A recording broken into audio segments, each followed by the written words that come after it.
మీరు ఆ ప్రశ్నలన్నీ మర్చిపోయినందుకు సంతోషం. మర్చిపోయాను. నేను అసలు చూడట్లేదు. అన్నీ రాసున్నాయి కానీ వాటి వైపు చూడను.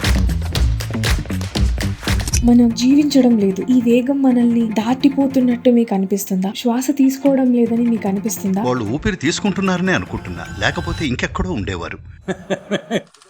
ఎందుకంటే మీ డ్రామాలో మీరే దర్శకుడు, నిర్మాత, మీరే సహాయ నటులు, అన్నీ మీరే. కనీసం ఆ పిచ్చి డ్రామా మీరు అనుకున్నట్టు సాగాలి.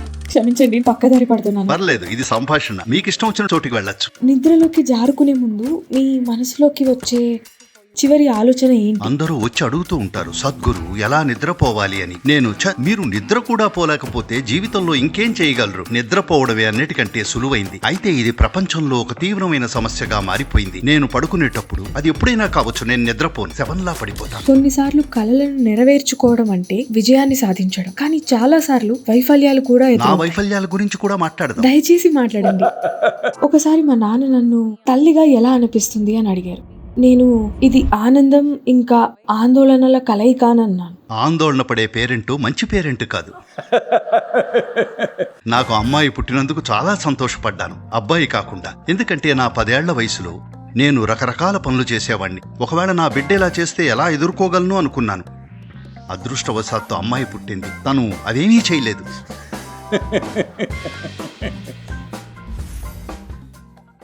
జననం సుఖదం మరణం కరుణం మిలనం మధురం స్మరణం కరుణం కాలవశాదిహ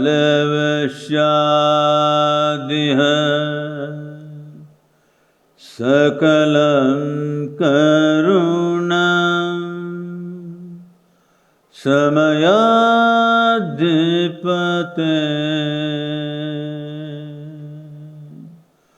అఖిలం కరుణం. అందరికీ నమస్కారం. నమస్కారం. నేను నమస్కారం అన్నాను. మీకు నాతో మాట్లాడే ఉద్దేశం లేదేమో అనుకున్నాను. మీకు నమస్కారం మేడం. నమస్కారం సార్. అడగండి. సరే, ఈ వేదిక మీదకు రాకముందు మీతో సంభాషించే గౌరవం నాకు దక్కింది. సద్గురూజీ నాతో ఒక విషయం చెప్పారు. అదేంటంటే, ప్రశ్నల్ని మర్చిపోండి, మనం ఊరికే మాట్లాడుకుందామని. నాకు వెంటనే హమ్మయ్య అనిపించింది. ఎందుకంటే నేను రకరకాల తెలివైన మేధోపరమైన ప్రశ్నలన్నిటినీ సిద్ధం చేసుకొని రాగలను. మీరు ఆ ప్రశ్నలన్నీ మర్చిపోయినందుకు సంతోషం. మర్చిపోయాను. నేను అసలు చూడట్లేదు. అన్నీ రాసున్నాయి కానీ వాటి వైపు చూడను. లేకపోతే నిజంగా సంభాషించే క్షణాన్ని వృధా చేసుకుంటున్నాను. బహుశా జీవితంలో నాకుండే కొన్ని సందేహాల గురించో లేదా నేను విశ్వాన్ని అడగాలనుకునే కొన్ని ప్రశ్నల గురించో మాట్లాడతాను. దీనిపై మీ అభిప్రాయాన్ని నిజంగా కోరుకుంటున్నాను. మహిళలుగా మాకు చాలా రూల్స్ ఉంటాయని నేనెప్పుడూ అనుకుంటాను. చాలా ఒత్తిడి, ఎన్నో బాధ్యతలు, మేమెలా ఉండాలి, ఎలా ప్రవర్తించాలి, మేమేం చేయాలి. ఈ చెయ్యాలి అనే పదం నాకు నచ్చదు, కానీ మాటల్లో అది చాలా తరచుగా వస్తుంది. కానీ నేటి మహిళలు ఎంతగానో రాణిస్తున్నారు, ఎదుగుతున్నారు, నేర్చుకుంటున్నారు. మీ దృష్టికోణం తెలుసుకోవాలనుకుంటున్నాను. ఈనాటి మహిళలు ఎక్కడున్నారని అనుకుంటున్నారు? వాస్తవం చెప్పండి. ఇక్కడ చాలా మందే ఉన్నారు. వావ్. చూడండి, మనం ఈ వాస్తవాన్ని అర్థం చేసుకుని హర్షించాలి. అదేమిటంటే, జీవితం భౌతికంగా, కనీసం జీవితంలోని భౌతిక పార్శ్వం మహిళలకు ఈరోజు ఉన్నంత అనుకూలంగా ముందెన్నడూ లేదు. లేదంటే ఈ భూమి మీద ఒక మహిళగా ఉండటం కష్టం, చాలా కష్టం. భౌతికంగా అంటున్నాను. ఈవేళ రకరకాల సౌకర్యాల వల్ల, టెక్నాలజీల వల్ల, ఇంకా చాలా వాటి వల్ల భౌతిక స్థాయిలో స్త్రీ పురుషుల మధ్య ఉన్న అంతరాన్ని అది సరిచేసింది, సమం చేసింది. ఈ కాలంలో 21వ శతాబ్దంలో మనకు అందుబాటులో ఉన్న వాటి వల్ల ఒక మహిళకు జీవితం ఇంత సౌకర్యంగా సులభంగా ముందెన్నడూ లేదనుకుంటున్నాను. మహిళలైన మీరందరూ దీన్ని వేడుక చేసుకోవాలి. హలో, I'm saying నేను రాకెట్లు, కంప్యూటర్లు, టెక్నాలజీ అది ఇది అని మాట్లాడట్లేదు. అవన్నీ ఉన్నాయి, ఖచ్చితంగా అవన్నీ గొప్పవే. కానీ నేను మామూలు వాటి గురించే మాట్లాడుతున్నాను. మీరు కుళాయి తిప్పితే నీళ్లొస్తున్నాయి, అదంత చిన్న విషయం కాదు. లేదంటే ఒక బకెట్ నీళ్ల కోసం 2 మైళ్లు నడవాల్సి వచ్చేది, అవునా? ఇప్పటికీ దురదృష్టవశాత్తు కొంతమందికి ఇప్పటికీ అలాగే ఉంది, కానీ ఎక్కువ మందికి అది మామూలు అయిపోయింది. కుళాయి తిప్పితే నీళ్లొస్తాయి, టాయిలెట్ ఫ్లష్ చేస్తే అంతా పోతుంది. ఇవి చిన్న విషయాలు కావు, మనం వీటిని తేలిగ్గా తీసుకుంటాం. ఒక్కసారి ఊహించండి, ఈ సౌకర్యాలు లేని వాళ్ళు రోజూ ఎంత కష్టపడతారో. అంటే జీవితం ముందెన్నడూ లేనంతగా మెరుగైంది, కానీ మన అనుభూతిలో దాన్ని అద్భుతంగా మలుచుకోవాలి. ఇది చాలా ముఖ్యం. మన చుట్టూ ఉన్న సౌకర్యాలు ముందెన్నడూ లేనంత మెరుగయ్యాయి. మరి మన అనుభూతిని అద్భుతంగా మలుచుకున్నామా? దురదృష్టవశాత్తు అది జరగలేదనుకుంటా. మనం దాన్ని అద్భుతంగా మలుచుకోవాలి. సౌకర్యాలు ఇంత బాగున్నప్పుడు అద్భుతంగా మలుచుకోవాలి, అవునా? మన అనుభూతి సౌకర్యాలపై ఆధారపడకూడదు. but if the necessary conveniences are not there, your entire life goes in making those. కానీ ఆ సౌకర్యాలు లేకపోతే మీ జీవితం అంతా వాటికే వెచ్చించాల్సొస్తుంది. నేడు ఆ సౌకర్యాలన్నీ సమకూరాయి. ఒక మనిషి తన అంతరంగంలో ఎలా ఉన్నాడనేది ముఖ్యం, దాని పట్ల శ్రద్ధ వహించాలి. కానీ మనం దానిపై తగినంత దృష్టి సారించలేదని నాకు అనిపిస్తోంది. మహిళలందరూ కలిసి ఏదో నేర్చుకోవాలనుకుంటున్నారు. అయితే నేర్చుకోవలసిన అతి ముఖ్యమైన విషయం ఎలా ఉండాలి అనేది. ఎలా ఉండాలి? నేనిప్పుడు ఎలా ఉన్నాను? ఇక్కడ కూర్చుని శ్వాస తీసుకునేటప్పుడు నా అనుభూతి ఎలా ఉంది? దీన్ని మార్చుకోకపోతే మిమ్మల్ని ఒక ప్యాలెస్లో ఉంచినా మీరు బాధపడతారు. ప్యాలెసుల్లో చాలా మంది ఆత్మహత్య చేసుకున్నారు. హలో, చరిత్ర అంతటా కేవలం ఈ రోజే కాదు, ఎల్లప్పుడూ. ఎందుకంటే మానవ అనుభూతి లోపల నుంచే జనిస్తుంది. మీరు ఆ ఒక్క విషయం పట్ల శ్రద్ధ వహిస్తే అప్పుడు మనం సృష్టించుకున్న బయట వాటిని ఆస్వాదించగలం. ఎందుకంటే మనం సృష్టించుకున్నవన్నీ నేడు మన సౌకర్యం, సౌలభ్యం కోసం చేసే అన్వేషణలో భూమి మీదున్న అన్ని ప్రాణులు భారీ మూల్యం చెల్లించాయి. సూక్ష్మజీవి నుండి పురుగు, కీటకం, పక్షి, జంతువు, చెట్టు వరకు ప్రతి జీవి ఎంతో మూల్యం చెల్లించింది.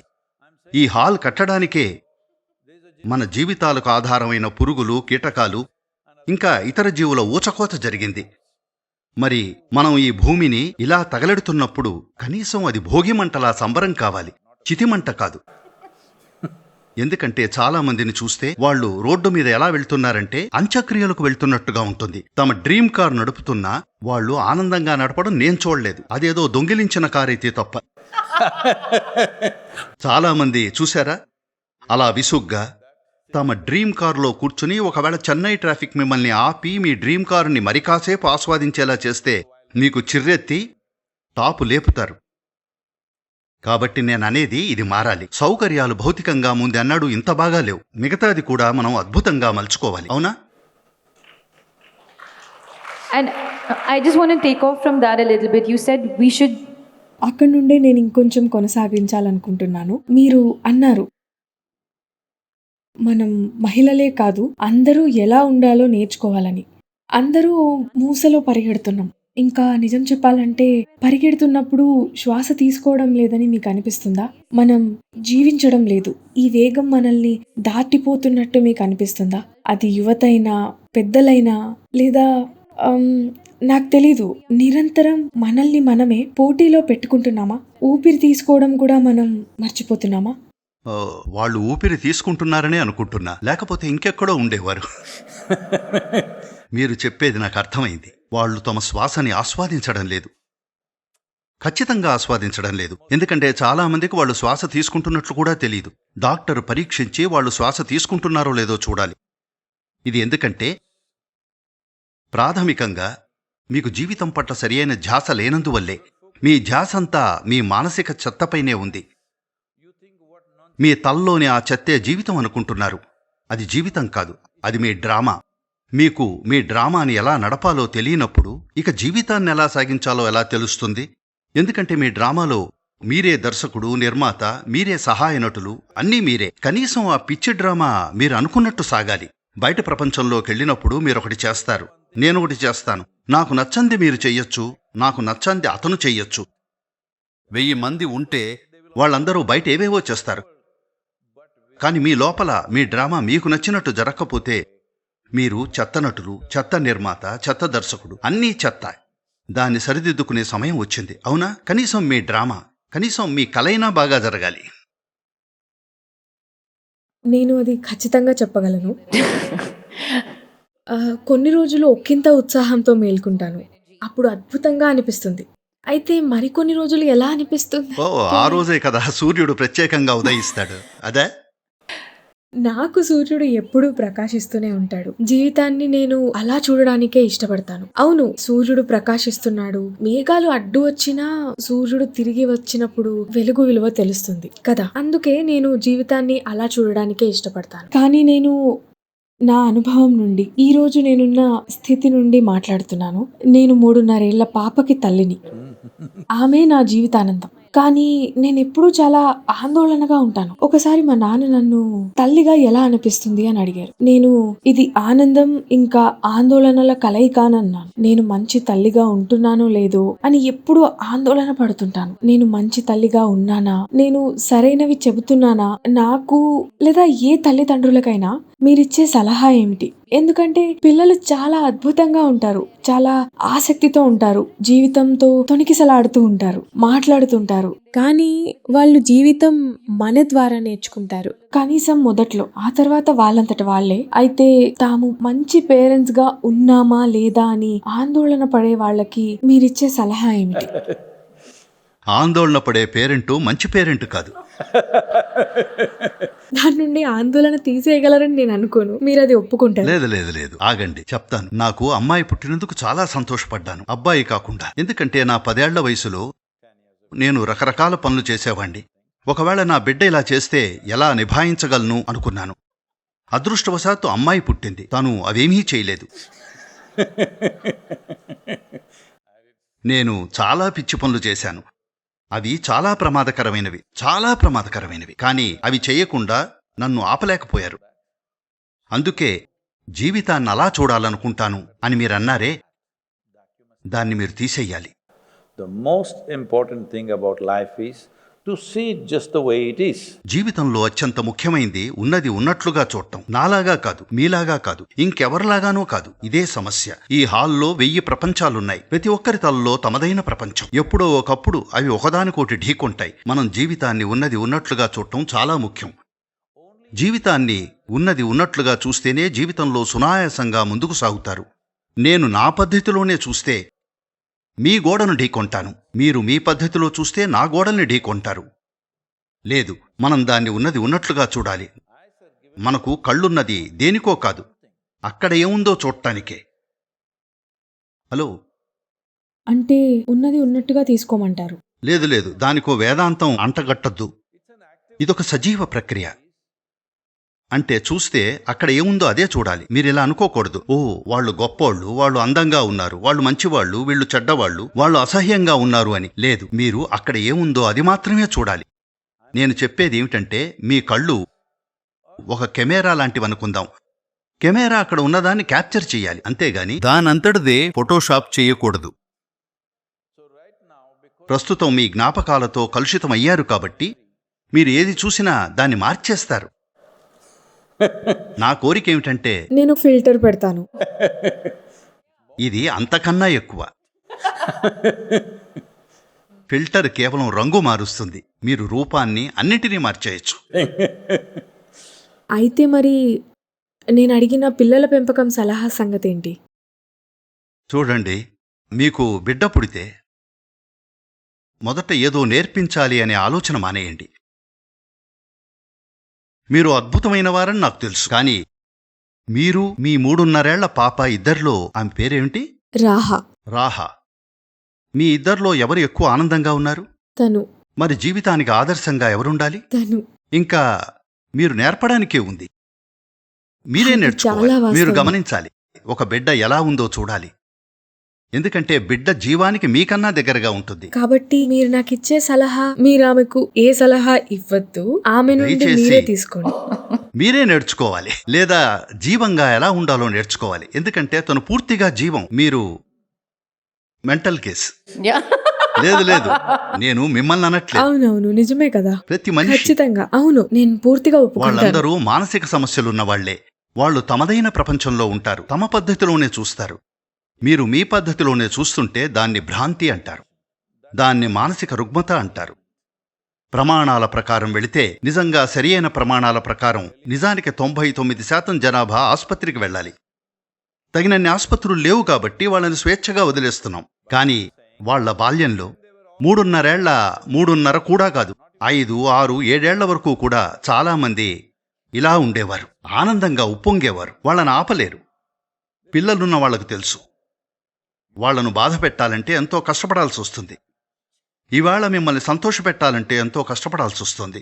ఇది చాలా కష్టం. నేనొక జోక్ చెప్పనా? దయచేసి చెప్పండి. పర్వాలేదా? అయ్యో చెప్పండి. సరే, ఒకరోజు శంకరన్ పిళ్ళై తన ఇంటి పెరట్లో కూర్చున్నాడు, చిరాగ్గా, దిగులుగా. పక్కింటతను ఇంకో వ్యక్తి వచ్చి, ఏయ్, సమస్య ఏమిటి? ఎందుకు ప్రపంచం అంతమైపోయినట్లు మొహం పెట్టి కూర్చున్నావేమిటి అన్నాడు. అతను, తెలుసుగా, ఆ ఆడవాళ్ల ప్రశ్నల్లో ఒకదానికి తప్పు సమాధానం చెప్పాను అన్నాడు. అతను, అదేమిటి అన్నాడు. అతను, నా భార్య వచ్చి నా వయసు పెరిగే కొద్దీ లావుగా అందవిహీనంగా అయిపోతే నన్ను అప్పటికీ ప్రేమిస్తావా అని అడిగింది అన్నాడు. అప్పుడు ఆ పొరుగువాడు, అరే, అదంత సమస్య కాదు, నువ్వు అవును ప్రేమిస్తాను అని చెప్పాలి అన్నాడు. అతను, నాకు తెలుసు, కానీ నేను ప్రేమిస్తున్నాను అని చెప్పాను అన్నాడు.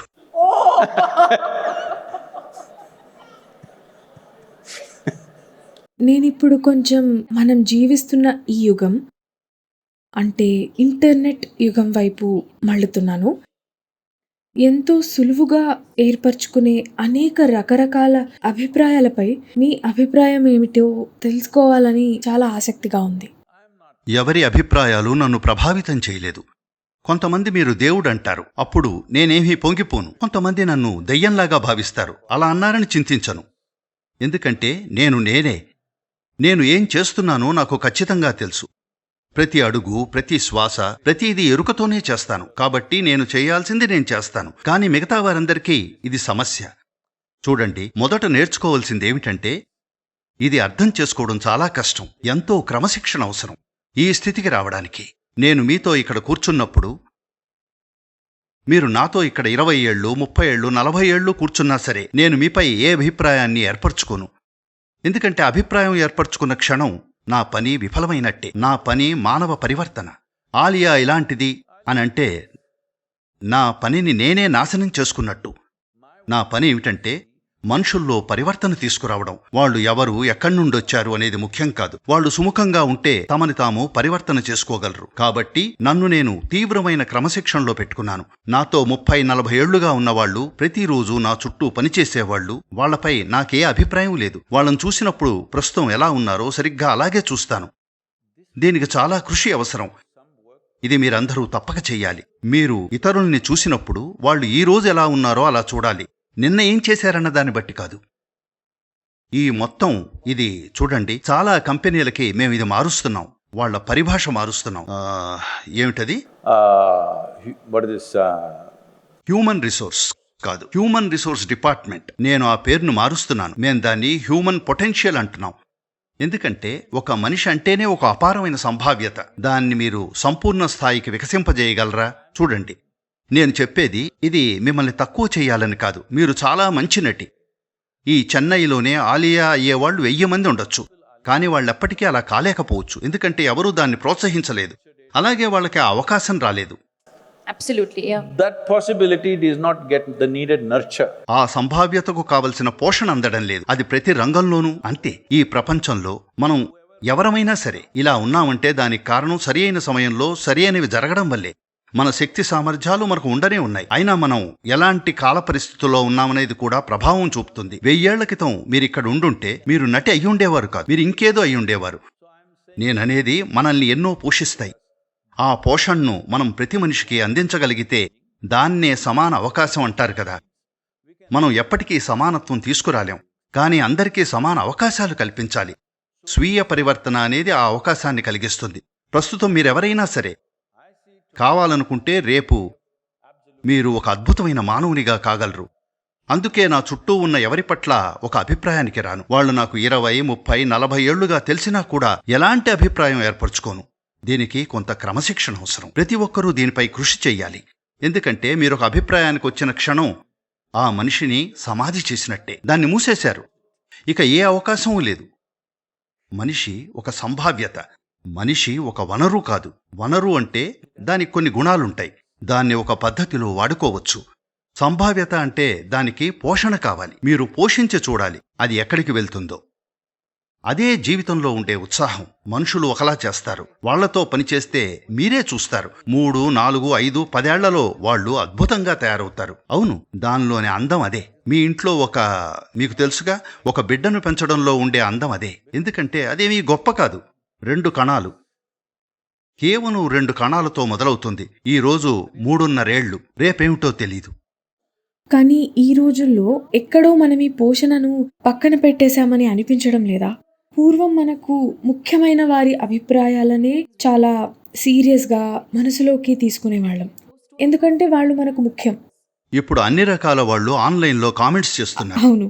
కానీ దీనిలో ఉన్న ప్రయోజనం ఏమిటంటే, చూడండి, మీరు 100 ఏళ్ల క్రితం ఒక చోట నివసించారనుకోండి. సరే, ఆ 5గురు, మీ అమ్మ, నాన్న, మీ అత్త, పక్కింటి ఆకతాయి, మరొక వ్యక్తి, వాళ్ళ అభిప్రాయాల నుంచి మీరు తప్పించుకోలేకపోయేవారు. ఎందుకంటే వాళ్ళు అక్కడే ఉండేవారు. కరెక్ట్. ఈ రోజు టింబక్టులో ఉన్న ఎవరో మీ గురించి కామెంట్ చేస్తున్నారు. మీకు నచ్చకపోతే వాళ్ళని కట్ చేసేయచ్చు. అవును. అద్భుతం కదా? అంటే మీరు చెప్పేది ఆ గోడని మీకు అనుకూలంగా మార్చుకోండి అనా, నిజంగా ఒక గోడ లేదు, కట్టమనా? మీరు గోడ కట్టనవసరం లేదు. నేననేది, మీ గురించి చెత్తగా మాట్లాడుతున్న ఆ వ్యక్తి వచ్చి మీ పక్కన కూర్చోబోడు. ఇక మీకేం బాధ? మీరేమీ అది చూడట్లేదు కదా, అవును. కాబట్టి దాని గురించి బాధపడకండి. ఒకవేళ బహుశా ఆ చూస్తే వ్యక్తి అసలు మీకు లేకనే పోవచ్చు. కనబడేది అతను అదే. నిజమైన వ్యక్తి కాకపోవచ్చు. అతను బాట్ కావచ్చు. మీకు తెలీదు. అది నిజమే. కాబట్టి అతన్ని పట్టించుకోకండి. ముందుకు కానీ సాగండి. నేననేది, ఒక గాడిద మాట్లాడినా వినండి. ఎందుకంటే కొన్నిసార్లు గాడిదలు తెలివిగా మాట్లాడతాయి. Because sometimes donkeys speak intelligent things. They do. You must listen. అవి మాట్లాడతాయి, మీరు వినాలి. మీరు దాన్ని తెలుసా, సత్యంగా భావించే పని లేదు, కానీ మీరు వినాలి. లేదు, మీరు చెప్పింది ఒకటి నాలో ఉండిపోయింది. ఉన్నది ఉన్నట్టుగానే చూడాలి అని. మార్పు చేసింది చూసి రోజంతా దాన్ని ఎదుర్కోవాల్సిన అవసరం లేదు. ఉన్నది ఉన్నట్టుగా చూడాలి. చూడండి, జీవితం డీల్ చేయాల్సింది కాదు. అదొక పరిష్కరించాల్సిన సమస్య కాదు. ఎందుకంటే ఈ మాట ఇప్పుడు చాలా మామూలైపోయింది. దాన్ని చూసుకుందాంలే, తేలిగ్గా తీసుకోకు. ఇప్పుడు ప్రజలు ఒకరితో ఒకరు మాట్లాడుకునేదే ఇలా. ఎందుకంటే వాళ్ళంతా తామేదో టార్జాన్లు, ఫాంటంలని అనుకుంటున్నారు. వాళ్ళదేం కాదు. వాళ్ళు ఎప్పుడూ దాన్ని తేల్చుకుందాం అంటూ ఉంటారు. మీరెందుకు తేల్చుకోవడం? మీరు దేంతో పోరాడుతున్నారు? మీకు ఎలా ముందుకు సాగాలో తెలిస్తే ఏ ఘర్షణ లేకుండా మీరు ఈ ప్రపంచంలో ముందుకు సాగిపోవాలి. అవునా? ముందుకు సాగే నేర్పు బాగుంటే, ఆ నేర్పు లేకపోతే ప్రతిదీ ఢీకొంటారు. అప్పుడు మీరు కండలు పెంచాలి. మీరు అందర్నీ ఢీకొట్టాలనుకుంటారు. కొన్ని రంగాలున్నాయి జీవితంలోని. కొన్ని రంగాల్లో బహుశా అక్కడ అది ముఖ్యమేమో. కానీ చాలామందికి ఏ గొడవల్లోకి దిగాల్సిన అవసరం లేదు. మీ తెలివి గొడవల్లోకి దిగకపోవడంలోనే ఉంది. అవునా? హలో, మీరు ఎప్పటికీ గొడవల్లోకి దిగకపోవడం అనేదే తెలివైన పని. మీరు గొడవల్లోకి దిగి గెలిచారు, అదేమంత గొప్ప కాదు. మీరు గొడవల్లోకే దిగరు, అది మంచి విషయం. మీతో అందరూ గొడవకు ప్రయత్నిస్తున్నా మీరు గొడవలోకి దిగలేదు. వాళ్ళు తమ వైపు నుంచి పోరాడుతున్నారు, అది వాళ్ల సమస్య. అవును, గొడవలో దిగనంత వరకు గొడవ పడటం సాధ్యం కాదు. మీకు తెలుసా, జీతో విజయవంతంగా చేసిన పనుల్లో ఒకటి ఎంతో మంది యువత తమ కలలను సాకారం చేసుకునేలా చేయడం. కొన్నిసార్లు కలలను నెరవేర్చుకోవడం అంటే విజయాన్ని సాధించడం, కానీ చాలాసార్లు వైఫల్యాలు కూడా ఎదురవుతాయి. నేను వైఫల్యాల గురించి కొంచెం మాట్లాడాలనుకుంటున్నాను. నేను నా వైఫల్యాల గురించి కూడా మాట్లాడగలను. దయచేసి మాట్లాడండి. మనకి ఓటమంటే భయమని అనిపిస్తూ ఉంటుంది. ఇప్పుడు కూడా నా కూతురు ఎదుగుతున్నా కొద్దీ తను ఎప్పుడూ గెలవడానికే ప్రయత్నిస్తుంటుంది. నేనే మొదటి స్థానంలో వచ్చాను అని అంటుంది. ఒకవేళ వేరే వాళ్ళు మొదటి స్థానంలో వచ్చినా, లేదు ఆమె మోసం చేసింది అంటుంది, లేదు ఆమెనే ఫస్ట్ వచ్చింది అని తెలియజేస్తాను. ఆమె అమెరికా అధ్యక్ష ఎన్నికల్లో పోటీ చేయొచ్చు. ఓటమి భయం అనేది వాస్తవం. మరి తమ కలలను సాకారం చేసుకోవాలని, విజయం సాధించాలని కోరుకుంటూ బహుశా అనుకున్నంత త్వరగా విజయాన్ని చూడలేకపోతున్న యువతకి మీరిచ్చే సందేశం ఏమిటి? నేను మీ భుజం మీద తలవాల్చి కాస్త ఏడుస్తాను, సరేనా? నన్నెవరు ఏడుస్తూ చూడలేదు, కాబట్టి నన్ను కాస్త ఏడవనివ్వండి. తప్పకుండా. ఏడవడం చాలా ఆరోగ్యకరం అనుకుంటున్నాను. అయ్యో, ఆ మాట మాత్రం అనకండి. అది నిజం. లేదు, అది నిజం కాదు. దాని గురించి తర్వాత మాట్లాడుకుందాం. చూడండి, నాకు 25 ఏళ్ల వయసులో, ఇప్పుడు కొన్నేళ్లే పెద్దవాడిని, సరేనా? Okay? 25 ఏళ్లప్పుడు నేను రోజు ఓ చోట కూర్చున్నప్పుడు అకస్మాత్తుగా గ్రహించింది ఏమిటంటే, నా మానసిక ప్రక్రియల్లో నేను జోక్యం చేసుకోవడం ఆపేస్తే నా శరీరంలోని ప్రతి కణం పరమానందంతో ఉప్పొంగిపోతుందని తెలుసుకున్నాను. నిజంగా శరీరంలోని ప్రతి కణం పరమానందాన్ని స్రవిస్తోంది. ఈరోజు ప్రపంచంలోని అగ్రశ్రేణి విశ్వవిద్యాలయాల్లో Harvard medical school, Beth Israel hospital, ఇది హార్వర్డ్ మెడికల్ స్కూల్కు ఒక టీచింగ్ హాస్పిటల్, చాలా శాస్త్రీయ పరిశోధనలు చేసి చూపించాయి. మరికొన్ని యూనివర్సిటీలు కూడా నేను వాళ్లకు నేర్పిన సరళమైన వాటితో శరీరంలో ఆనందకారకం సాధారణం కన్నా 70% అధిక స్థాయికి చేరుతోంది. ఎండోకనాబినాయిడ్స్ వాటంతట అవే ఉత్తేజితం అవుతాయి. మీరు ఎల్లప్పుడూ అద్భుతంగా ఉంటారు. BDNF అనేది ఒకటి ఉంది. అది సుమారుగా సాధారణం కన్నా 230% అధికంగా మెదడులో ఉంటుంది. ఇంకా శరీరంలో ఆనందకారకం. కేవలం 6 వారాల సాధన చేస్తే, ఊరికే అలా కూర్చుని చేస్తే చాలు, భావప్రాప్తిలో కలిగే దానికన్నా 23% అధికంగా ఉంటుంది. Just doing 6 weeks of practice, 23% higher than what happens in a sexual orgasm, just sitting here. కాబట్టి మీలో మీరు ఇలా ఉంటే ఏది పనిచేస్తోంది, ఏది పని చేయట్లేదు అనేది ఒక సమస్య కాదు. మీరు ప్రతిదీ చేతనైనంత బాగా చేస్తారు. నాకు 25 ఏళ్లప్పుడు నేను గ్రహించింది ఏమిటంటే, నా మానసిక ప్రక్రియల్లో నేను జోక్యం చేసుకోవడం ఆపేస్తే నేను పరమానందంలో మునిగిపోతాను. ఆపై కొన్ని వారాలు ప్రయోగాలు చేశాక నేను ఏం చేస్తున్నాను, నాకెందుకిలా జరుగుతోంది, ఇది నాకిలా జరగడానికి కారణమైన అంతర్గత విధానాన్ని అర్థం చేసుకున్నప్పుడు కూర్చుని ఒక ప్రణాళిక వేసుకున్నాను.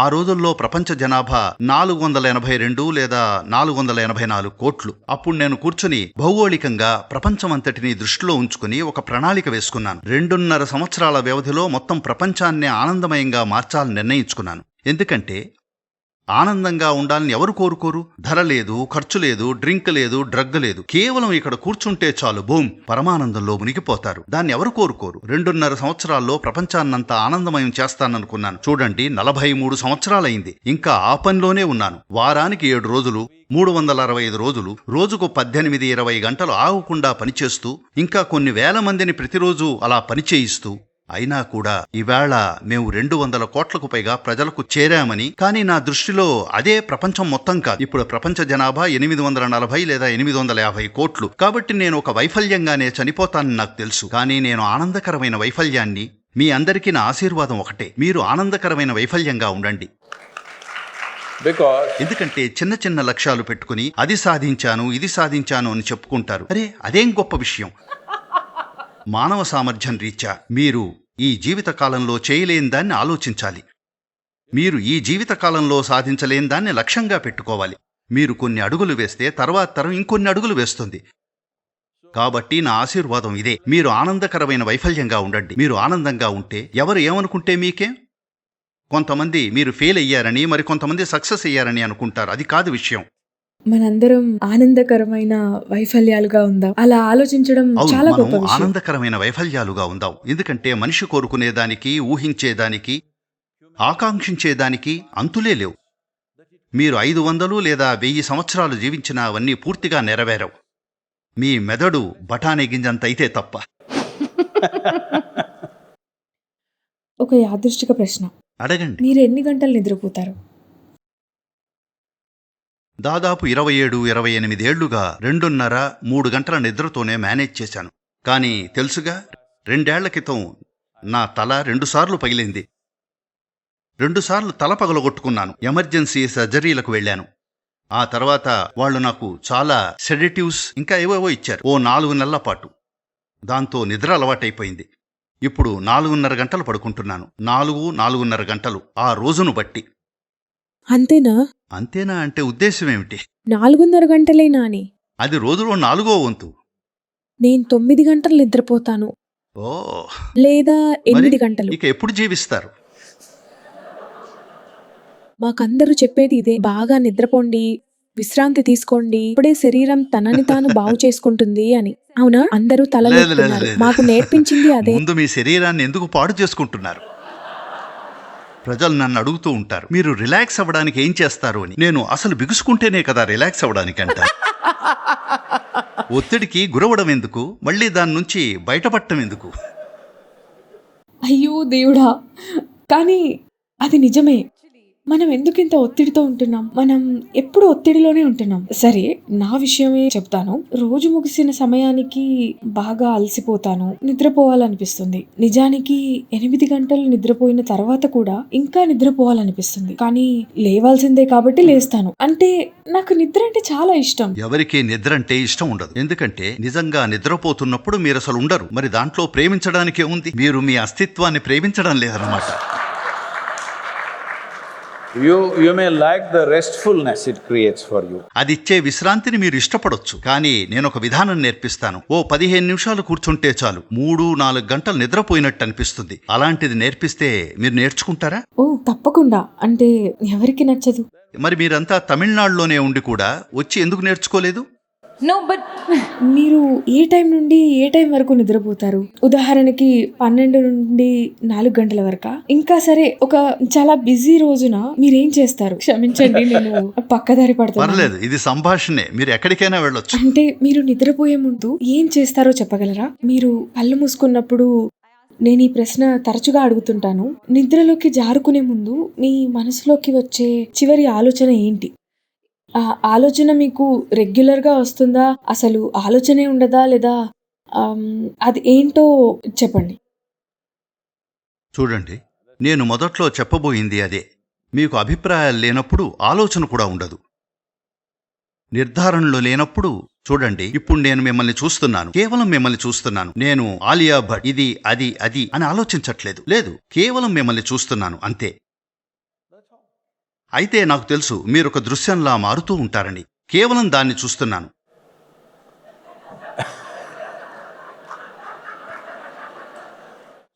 కాబట్టి నేను ఒక అభిప్రాయానికి వస్తే ఆమె ఇలాంటిది అలాంటిది అని, అప్పుడు నా మనసు పరిగెడుతూ ఉంటుంది.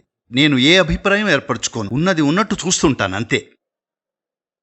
కాబట్టి నేను ఇప్పుడు ఏం ఆలోచిస్తున్నానో చెప్పనా? ఇక్కడ కూర్చొని మిమ్మల్ని చూస్తున్నాను, పక్కకి చూస్తున్నాను. Okay, flight అందుకోవాలి. ఓ ఇప్పుడు మనం బయలుదేరాలి, రేపేం చేయాలి, ఈ టైంకి లేవాలి. ఇదే నా బుర్ర. లేదు లేదు లేదు, అది లేదు, అది మీ బుర్ర కాదు. అది మీ బుర్రను నడిపే తీరు. అది నేను నా బుర్రని నడిపే తీరు. చూడండి, ఇది ఎలాగంటే మీరు చెత్త డ్రైవర్. కారు తీసుకుని అందరినీ గుద్దేస్తూ పోతారు. ఆపై నా కారు ఇంతే అంటారు. మీరు చెత్త డ్రైవర్, అంత సింపుల్. అంటే నేను ఇప్పుడు సరిగ్గా నడపట్లేదా? లేదు, ఇది కేవలం మీ గురించే కాదు. 90% మనుషులు చాలా సమయం తమకు ఏమాత్రం పనికిరాని చెత్తనంతా ఆలోచిస్తూ ఉంటారు. నిజంగా తమకు కావలసిన దాని గురించి ఆలోచించి ఉంటే తమకు అందరికీ మేలు చేసే గొప్పదేదో సృష్టించుండేవారు, అవునా? అంటే వాళ్ళు 5 ఏళ్ల నుండి 10% లేదా 15% మెదడును ఉపయోగించే ఎన్నో పనులు చేస్తున్నారు. అదే 100% ఉపయోగించగలిగితే అద్భుతమైన వ్యక్తులుగా ఎదుగుతారు ప్రతి ఒక్కరూ. ఎందుకంటే అందరికీ ఒకే రకమైన మెదడుంది. దాదాపు అందరికీ ఒకేలాంటి మెదడుంది. చూడండి, నాకు తెలియదు, చాలామంది మీరంతా నగరవాసులు. బహుశా మీరు గడిపి ఉండకపోవచ్చు. నా జీవితంలో నేను చాలా సమయం జంతువులతో గడిపాను. చీమల్లాంటి చిన్న జంతువులతో, ఒక మిడత, ఒక తేనెటీగతో. ఇలా నేను వాటితోనే జీవించాను. చాలా శ్రద్ధ పెట్టాను. అవి అద్భుతమైన జీవితాన్ని గడుపుతాయి. అవి చాలా ఏకాగ్రతతో పద్ధతిగా ఉంటాయి. ఏది కావాలనుకుంటాయో అదే చేస్తాయి. అవి కోరుకున్నది తప్ప మరేదీ చెయ్యవు. వాటికి పూర్తిగా ముప్పు వాటిల్లితే తప్ప.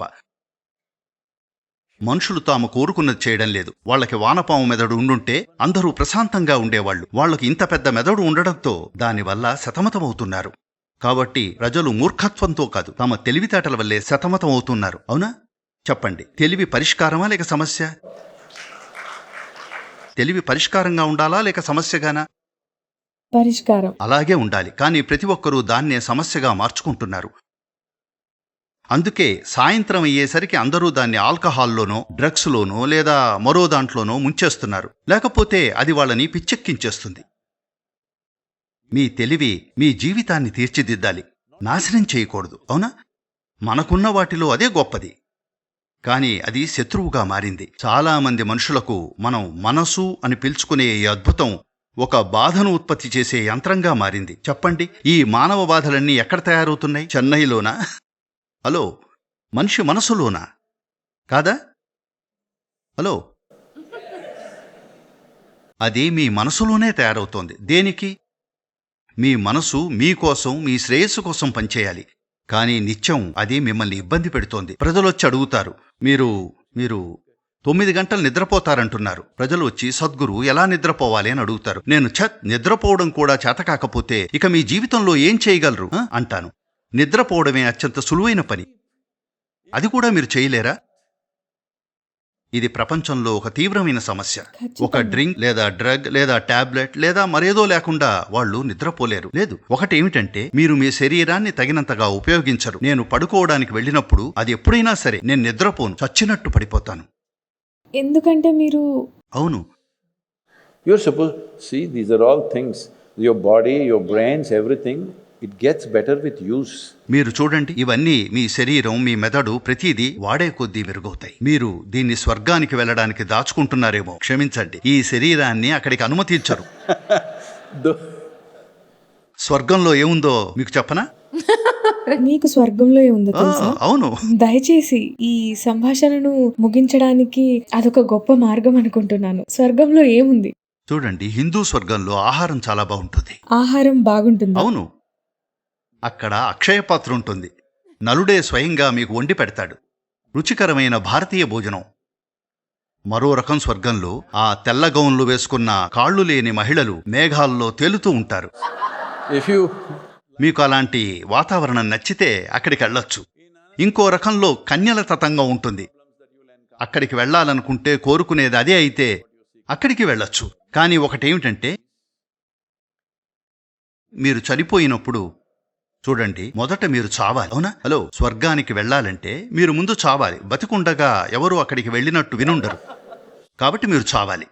మీరు చనిపోయినప్పుడు మీ సంస్కృతి, ఆచారాలను బట్టి మీ శరీరాన్ని కాలుస్తాం, లేదా పాతి పెడతాం, లేదా ముక్కలుగా చేసి పక్షులకేస్తాం. ఏదైనా దాన్ని వదిలించుకోవడానికి రకరకాల మార్గాలున్నాయి. కానీ ముఖ్యమైన విషయం ఏమిటంటే, మనం దాన్ని తిరిగి భూమిలో పెట్టేస్తాం. ఎందుకంటే మనం శరీరం అని పిలిచేది ఈ భూగ్రహంలోని ఒక చిన్న భాగమే. అవునా? మనం తింటున్నది కూడా ఈ భూమిలోని భాగమే. దాన్ని మనం తిరిగి ఇచ్చేయాలి. మీరు పర్యావరణ హితంగా ఏం చేసి ఉండకపోయినా ఈ ఒక్క పని మాత్రం చెయ్యాలి: శరీరాన్ని తిరిగి ఈ భూమికి ఇచ్చేయడం. ఎందుకంటే అది మనం తీసుకున్న రుణం. తీసుకున్నాం కాబట్టి తిరిగి ఇచ్చేయాలి. కాబట్టి మీ శరీరాన్ని ఇక్కడే వదిలేశారు. మరిప్పుడు మంచి ఆహారం, కన్యలు, ఇంకా ఇతర పిచ్చివాగుడుతో ఏం చేస్తారు? మీకు శరీరమే లేదు.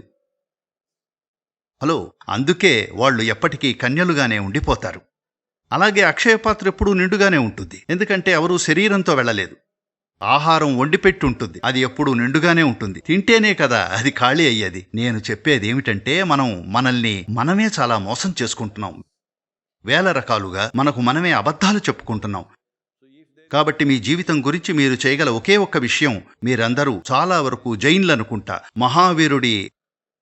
ఆయన్ని మహావీర అంటారు. చాలా పరాక్రమవంతుడు. ఆయన చేసిన యుద్ధాల వల్ల కాదు. ఎందుకంటే మీరు చేయగల అత్యంత ముఖ్యమైన పోరాటం అజ్ఞానంలో మీరు పెట్టిన పెట్టుబడితోనే.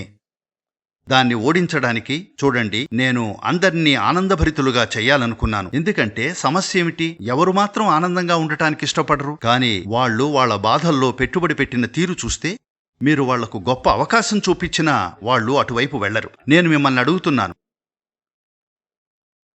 మీరు ఇప్పటికే స్వర్గంలో ఉండి దాన్ని అస్తవ్యస్తం చేయడం లేదని చెప్పడానికి మీ దగ్గర ఏమైనా రుజువుందా? హలో, మీరు ఇప్పటికే స్వర్గంలో ఉండి దాన్ని అస్తవ్యస్తం చేస్తున్నారు. అది మీ నిర్ణయం. దాన్ని అస్తవ్యస్తం చేయనక్కర్లేదు. నేను చెప్పినట్టుగా మనకున్న భౌతిక సుఖాలు, సౌకర్యాలు ఏ తరానికీ తెలీదు. అవునా కాదా? మన తరానికి ఉన్నట్టు ఏ తరానికైనా ఇలాంటివి ఉండేవా? అయినా మనం ఇంకా ఫిర్యాదు చేస్తూనే గుహల్లోని మనుషుల్లా గొణుక్కుంటూనే ఉన్నాం. స్త్రీలు కూడా. ఇది మనం అర్థం చేసుకోవాలి. మనకున్న ప్రతీది ఒక లైట్ బల్బ్ వెలుగుతున్నా అందుకు కారణం ప్రతి ఇతర జీవి. ఎంతో మూల్యం చెల్లించడం వల్లే. మన జీవిత స్వభావమే అదైనప్పుడు కనీసం మనం అపారమైన కృతజ్ఞత, ఆనందంతో జీవించాలి. లేకపోతే అంతా అనవసరంగా బూడిదైనట్టే. ఖచ్చితంగా. ఈరోజు నాతో మాట్లాడినందుకు మీకు చాలా ధన్యవాదాలు. సభికులారా, దయచేసి ఒక్కసారి గట్టిగా చప్పట్లు కొడదామా? మీకోసం మీకోసం చాలా చాలా ధన్యవాదాలు. ఈరోజు మనందరం ఇంటికి ఏదో ఒకటి తీసుకువెళ్తున్నామని నేను అనుకుంటున్నాను. ధన్యవాదాలు.